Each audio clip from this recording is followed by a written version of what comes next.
I haven't done this before. Whenever I make a video, I've always thought about basically what I wanted to cover prior to starting the video. And I was just here laying on the floor and I thought, why not make a video just off the cuff about anything I want to. I know this is stupid, but I was just thinking about I haven't hugged anyone in 4 years, and it was my grandmother and I didn't want to hug her. I've never voluntarily hugged anyone. I wish I could cuddle with someone I love.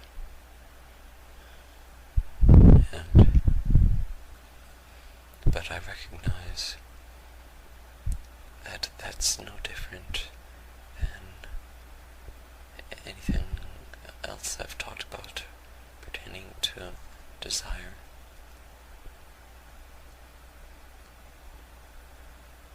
I don't know why I don't just do it.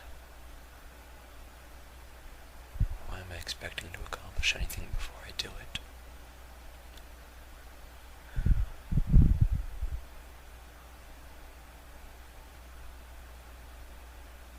People seem to think that you can accomplish something in life, but you just impose deprivation on yourself, and then you seek to resolve that.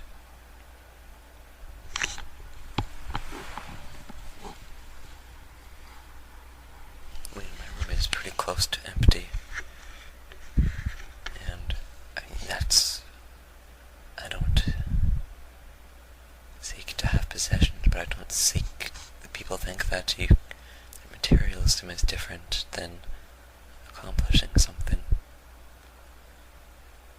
but it isn't. They're both the same thing. I don't want to own anything. I don't want to accomplish anything. I want to die.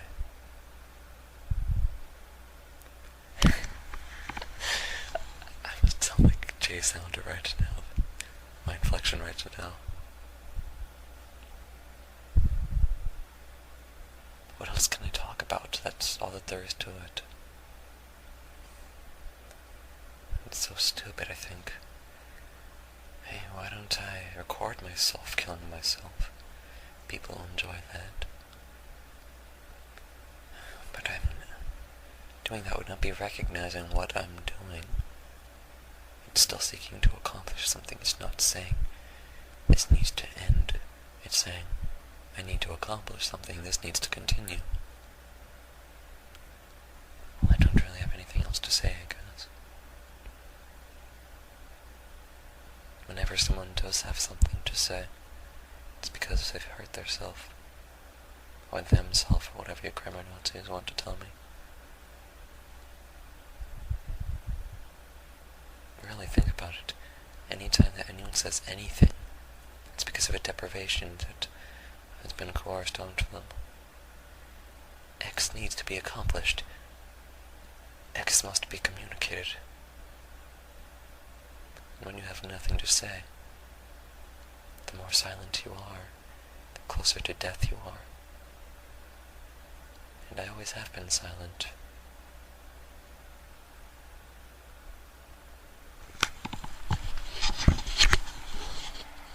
I was just staring at the floor, and you know that optical illusion where if you don't move your eyes, it becomes difficult to see anything. Your peripheral vision gets that green tint, and well, you know your eyes need movement to be able to see anything. And I was just thinking, where have I done that in the past? And it just randomly brought up some thought. I remember I was in this hospital once.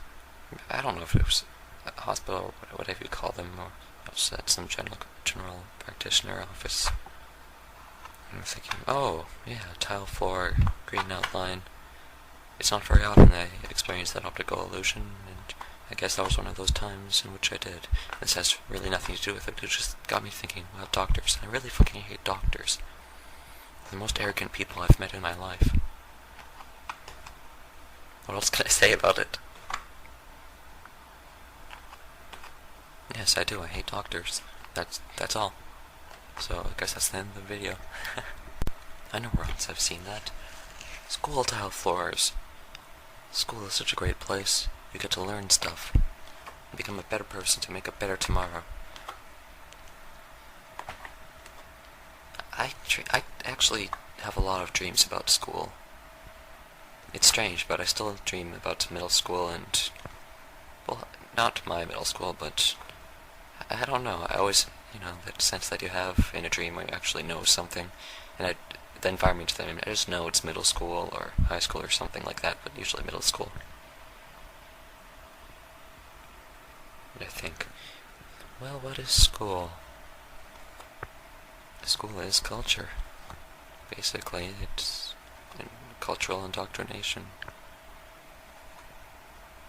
And what is culture? The imposition of deprivation.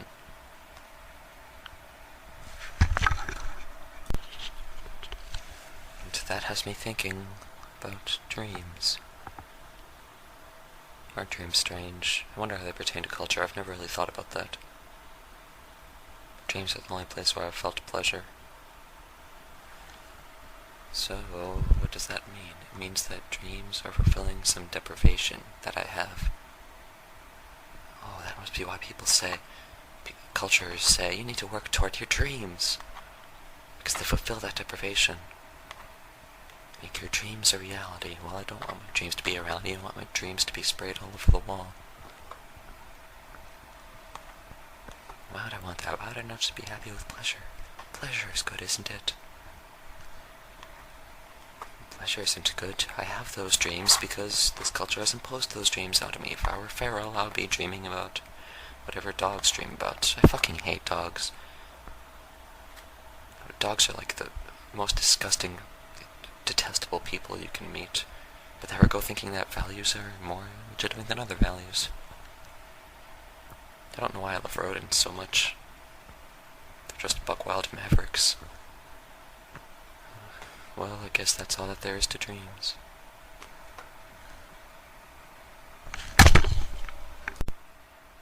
I was just thinking about how I'm turning these videos up by 18 decibels because I speak so quietly.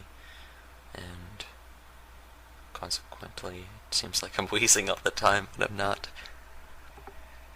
It got me thinking about that loudness aspect I just thought about several minutes ago. Isn't it funny how it's always the quiet ones who kill themselves? Don't, just leave me alone. Just leave me alone. I wonder what that means. I mean, stop imposing values onto me. I don't want to be deprived of anything. I want to die. And yet you people keep forcing me to live. But why is it always the quiet ones who kill themselves? In the past, I would have thought that it was because they were not being included in something. And I think that's the way that most people think of it. But if you think about this loudness paradigm, then I would interpret it to mean that quiet people have less deprivation. Or at least in some cases. At least I think that's the case for me. I feel less deprived. And thus I desire life less.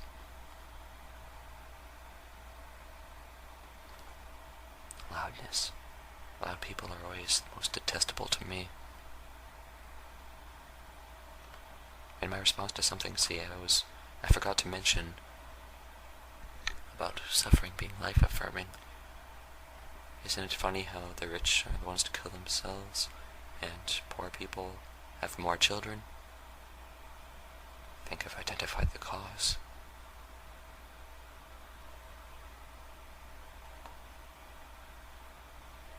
Suffering is life, or rather life is suffering. Isn't it funny how it just kind of works out that way? Isn't it funny how if a psychiatrist were listening to me talking to myself right now, I would be committed for the rest of my life? People say that suicide isn't illegal. Yes, it is. It's de facto illegal.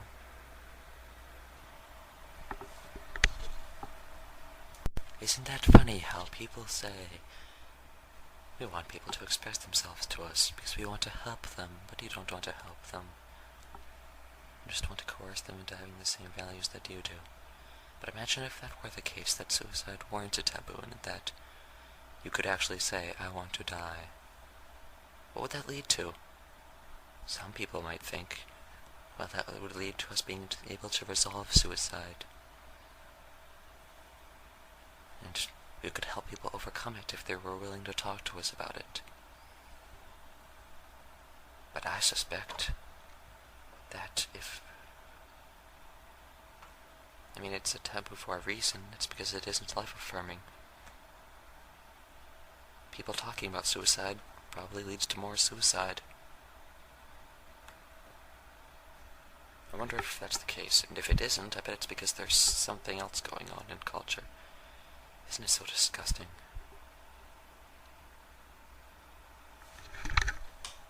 I want to talk about girls for a moment. I know this is a really stupid, vapid topic. I was just thinking about it. Why would someone say opposites attract? Opposites disgust me. I'm attracted to girls who want to kill themselves or are exactly like me. The girl of my dreams is already dead.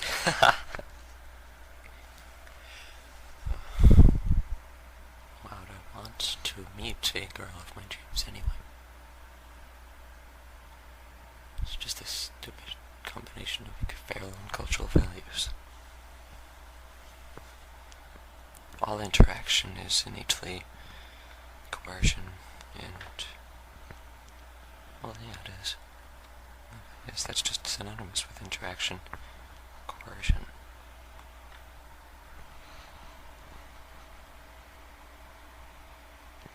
Isn't it stupid how people say there's such a distinction as romantic love and familial love and platonic love and all these stupid things? There's no such thing as those cultural abstractions. Oh, I remember writing. Should I read that? Why not? Expresses it better than I could at this moment. Where is it? I have so many files. It's like I'm a hoarder of computer files.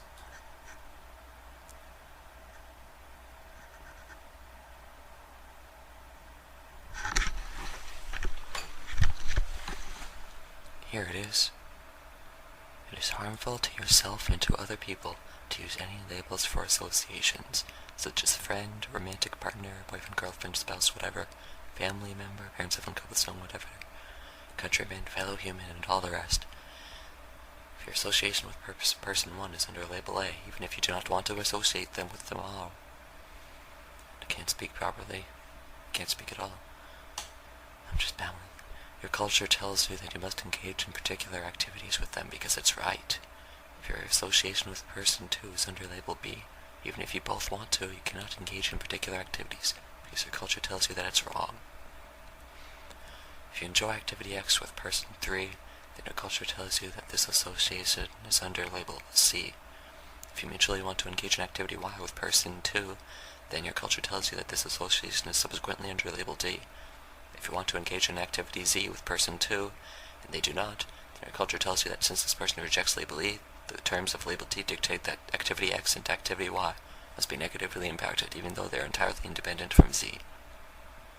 If you enjoy activity X with person 4, but person 4 isn't engaging in activity Z, which is something that person 5 disapproves of, and is entitled to control your behavior because the two of you are under label F, then you must end your activity X with person 4.